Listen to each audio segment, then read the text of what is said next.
Katika kisomo chetu cha Junjumia ambacho kitasoma tarehe 1 mwezi wa 8, lazima tupate mchanga wa pwani. Kwa hiyo leo inshallah nimekuja pwani ili kuja kuchukua mchanga, lakini nimekuta kwamba maji yanajaa na mchanga unatakiwa maji ya hayajajaa. Kwa hiyo inshallah biidhnillah tabaraka wa taala ndio nipo na usubiria mchanga kwa ajili ya Junjumia.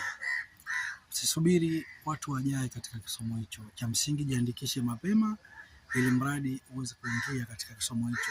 Na huu mchanga utakwenda kufanya kazi ya kuondoa uchawi, kuondoa sihiri, kuondoa maradhi na kila kile ambacho unacho kinachokusumbua katika maisha. Kwa hiyo nipo pwani hapa kama unavyoona pwani, nasubiria mchanga maalum wa kuweza kuchukua kwa ajili ya hiyo kazi yetu ya dua yetu ya Junjumia ambayo itafanyika Zanzibar. Hapa nipo Zanzibar tarehe 1 mwezi wa 8. Usikose kwa muda 7 siku.